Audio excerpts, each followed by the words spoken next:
Oi pessoal, sejam bem-vindos mais uma vez aqui no meu canal. Eu me chamo Daniela Rocha e hoje a gente vai conversar um pouquinho sobre a polêmica que aconteceu no último sábado aí com a Ana Paula Valadão.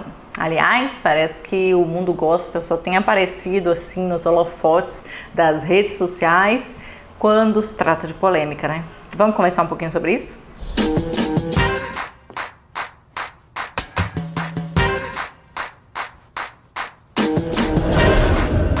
Como eu disse, nesse último sábado agora, Ana Paula Valadão estava entre os assuntos em alta no Twitter. Isso graças a um vídeo antigo de 2016 dela, que foi ressuscitado, e esse vídeo causou um burburinho nas redes sociais, até hoje ainda se fala disso. Eu vou colocar aqui um trecho que viralizou, mas antes eu queria falar um pouquinho sobre o motivo pelo qual eu acho que o vídeo viralizou, já que é um vídeo antigo e que na época também me parece que teve alguma repercussão.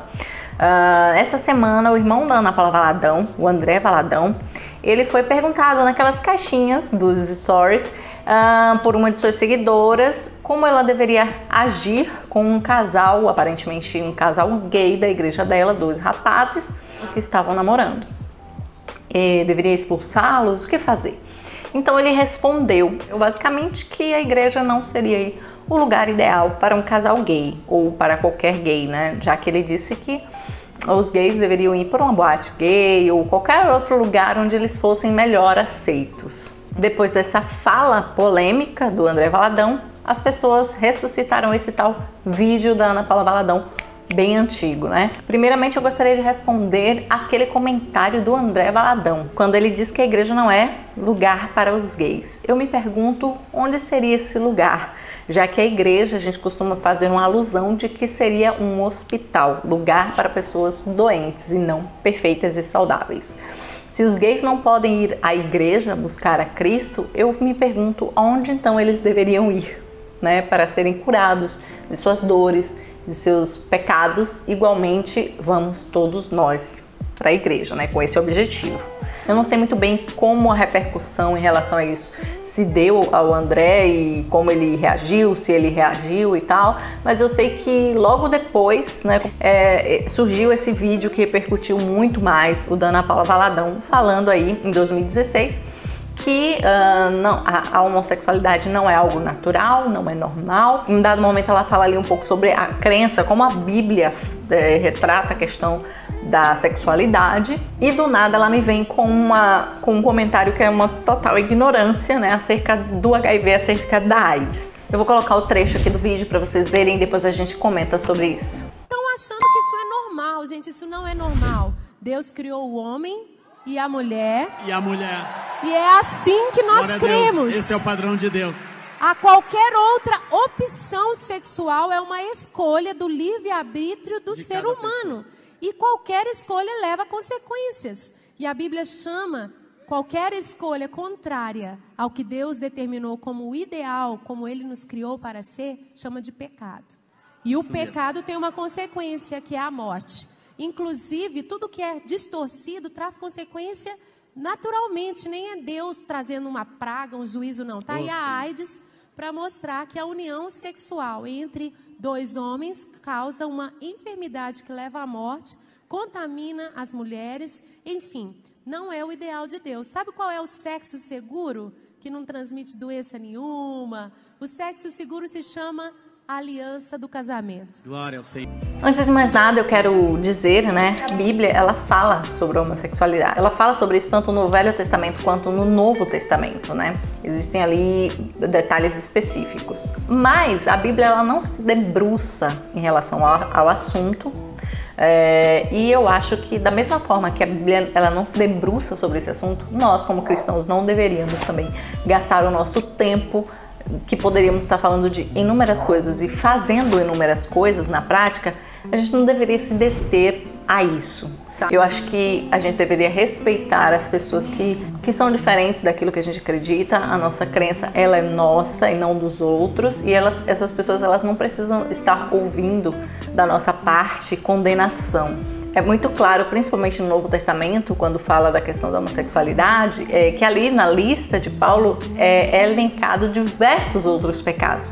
Então por que a gente só se detém nesse pecado em específico? Será que é para disfarçar um pouco o nosso próprio pecado? Engraçado que no vídeo a gente percebe que o assunto nem era esse, de repente ela aproveita um gancho do nada e resolve falar sobre isso, tipo, totalmente desnecessário, sabe, polemizando realmente desnecessariamente e ainda proliferando uma fake news que é sobre a doença, né, a AIDS. Então eu gostaria rapidamente de falar aqui sobre a AIDS, porque eu acho que ela fez ali um desserviço, e aqui é um espaço também de educação que eu gostaria de esclarecer esse assunto. Primeiramente que a AIDS, ela é uma doença que os cientistas não sabem exatamente precisar. A gente não sabe exatamente quando ela passou a infectar as pessoas, mas acreditam que desde 1930 ela já estava inserida aí na sociedade. Mas foi só realmente a partir de 1981 que passaram a identificar e entender ela como uma doença, entender melhor sobre essa doença, tá? Ao que os estudos apontam, né? Essa doença ela começou no continente africano devido à interação entre o homem e o macaco, o chimpanzé, que eram portadores desse vírus, de um tipo de vírus muito parecido com o que hoje a gente conhece como HIV. E a tentativa do homem em domesticar esses animais e também caçá-lo e até mesmo consumi-lo pode ter causado então essa doença na primeira pessoa contaminada, e daí em diante a doença foi proliferando. Naquela época a AIDS também ela foi uma epidemia e infelizmente não é uma doença que tem cura, né? A gente sabe que existem medicamentos que possibilitam a vida dessa pessoa, do indivíduo que está infectado. Por muito tempo ele consegue manter uma vida saudável sem desenvolver a doença, que seria a AIDS, né? O vírus é o HIV e a AIDS é a doença, então muitas pessoas conseguem conviver com o vírus sem desenvolver a doença. Mas a questão do HIV é que no começo, quando os primeiros casos que apareceram lá nos Estados Unidos e foram identificados, vieram aparecer justamente entre os homossexuais e também entre haitianos. Então, na história do HIV, muitos preconceitos foram passados de geração em geração, né? Principalmente no começo, ela era conhecida como a doença dos 5 Hs.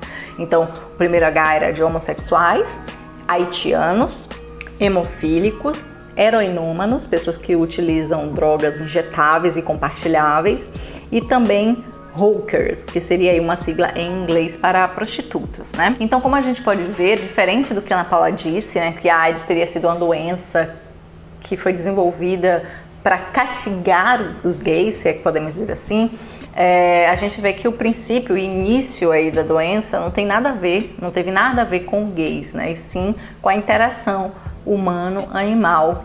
Mas, né, apesar da doença ter se iniciado nesses 5 Hs, como a gente pode falar, né, ela não ficou apenas restrita a esses grupos de pessoas, tá? Ela não era uma doença que veio acometer apenas gays porque eles são gays ou porque eles estão sendo castigados por Deus. Ela é uma doença que é infecto-contagiosa e que tem várias vias de transmissão, né? E a principal delas é a sexual.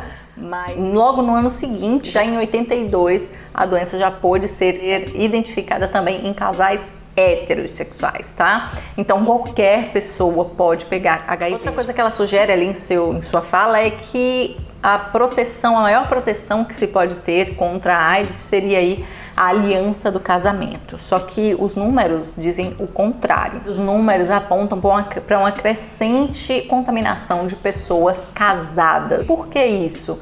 Porque o fato de estar casado, infelizmente, não é significado de que aquela pessoa só tem como parceiro o seu cônjuge, né? Infelizmente existe a traição, ela é uma realidade na sociedade e mesmo que você não esteja traindo o seu parceiro ou a sua parceira, pode ter ou estar lhe traindo. Então você precisa tomar muito cuidado, principalmente na igreja, onde tem muitas irmãs que aceitam, né, sabem que seus maridos pulam a cerca e tal, mas são doutrinadas de alguma forma a manter esse casamento, a tentar consertar esse casamento. É muito importante que você fique atenta, porque a sua saúde está em jogo. Não é só a traição, a dor moral, né, e psicológica de você estar sendo traída pelo seu marido. Você também pode contrair uma doença devido a essa traição dele. É importante que você se cuide e se proteja, porque se o seu marido ele te trai, quem lhe garante que ele usa camisinha com as pessoas que ele costuma sair por aí? Então é uma pessoa que você infelizmente não pode confiar. Eu acho importante rebater essas falas da Ana Paula, porque realmente são falas, além de muito preconceituosas, né, e coloca bem claramente essa questão, ela também são falas que trazem o desconhecimento do assunto. E é muito triste que isso aconteça. A gente precisa trazer informação para as pessoas e não desinformação. Por mais que você não concorde com a homossexualidade das pessoas, com a vida que elas levam, é necessário que você tenha um respeito, né? Porque trazer desinformação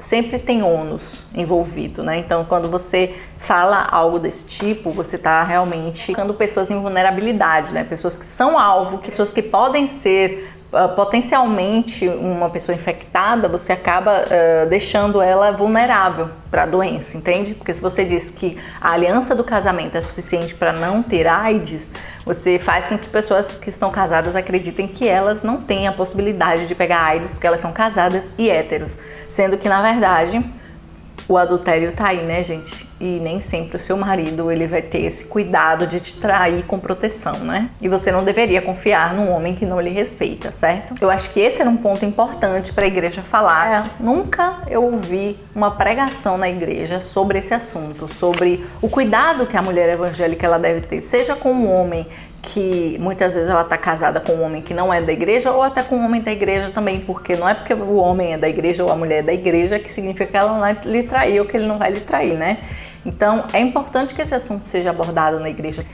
Para finalizar, eu queria só pontuar aqui, se a gente levar a sério, né, a alusão que a gente faz do hospital, a gente vai entender que a gente precisa receber bem os homossexuais, mesmo que a gente ache que eles estão errados, numa prática errada, a gente não pode fazer acepção de pessoas, e Cristo não fez acepção de pessoas.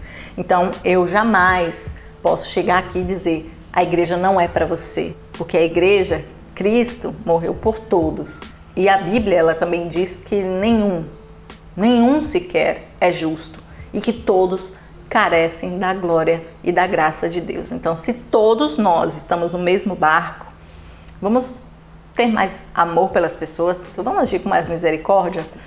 E deixa que Cristo julga se o homossexual vai ser salvo ou não vai ser salvo. Gente, não somos nós que vamos julgar. Deixa que Deus faz o trabalho dele. Deus é juiz, né? Deus é justiça e também é misericórdia. Mas desses dois atributos de Deus, justiça e misericórdia, apenas um deles, né, é exigido que a gente deixe para ele, que é o da justiça. Ele faz a justiça. Óbvio que temos que ser justos também dentro da nossa esfera, mas a nossa justiça são trapos de imundícia. Só Deus é justo de verdade, só Ele pode julgar. Então vamos usar e abusar da misericórdia, que essa da parte dele é sem medida e da nossa deveria ser também, tá bom? Beijo, até o próximo vídeo e já sabe, né? Deixa seu like, se inscreve aqui no canal e comenta aqui o que você achou dessa história. Não esquece de compartilhar com os amigos, hein? Tchau!